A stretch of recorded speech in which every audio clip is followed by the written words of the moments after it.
So I just watched Prey, and it was pretty good. So I haven't seen the first Predator movie, so this movie was me coming into the series completely blind and as a newcomer. So I was really interested to see what I could get out of it.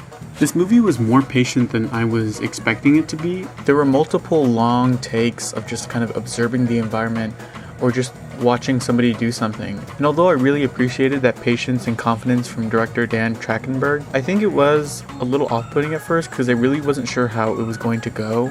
And I wasn't really sure how to feel about a lot of those moments. And during that first quarter, I was more of a passive watcher, kind of just waiting for something to happen. But as soon as the main group came head to head with the Predator, that's when it really started to hook me. The combination of action and character building intertwining with each other works really, really well here.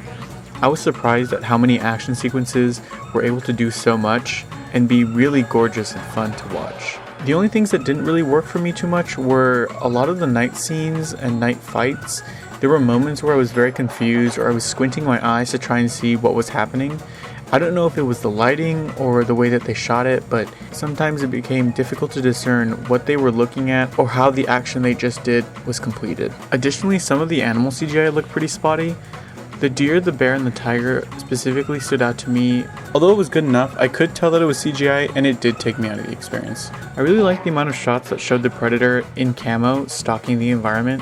One shot showed it jumping from tree to tree and then onto the ground, and then looking at a footprint or studying the environment, and it felt really cool not to have it remove its camo just for the sake of audiences who were impatient and wanted to see that Predator reveal.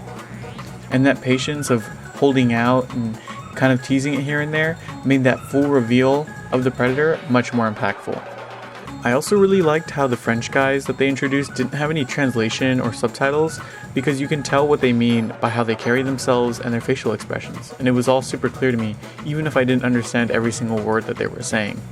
It had really fun and creative kills using the Predator tech and the environment, particularly the use of the shield and a couple bear traps. The finale of the movie was also extremely satisfying because you saw the growth of not just the main character's fighting prowess, but also her observing and reincorporating strategies and environments that she came across previously throughout the entire movie. I'm going to do a quick spoiler warning. If you don't want to hear spoilers, click to this point of the video. That's your warning. 3, 2, 1. In this finale, I really liked how she incorporated all the 3 different types of weapons and technology to defeat the Predator. It wasn't just reliant on one type of technology or weapon, and that made it really feel like an actual character growth and a moment that was super satisfying, because this would have never happened if she hadn't gone through the entire movie. Some of it fell victim to kind of being hard to read sometimes, specifically the moment where she pulls out the tooth. I remember being confused on where she stabbed it, but the entire fight was really well shot and clear enough for me to understand that it didn't bother me too much, and I was still invested. And her wedging herself between the 2 rocks so the shield didn't kill her was one of the coolest and smartest moves in the entire movie. Also, when she eats the orange flower to turn invisible to the Predator and she's basically feeding the French guy with the beer to it, that was awesome.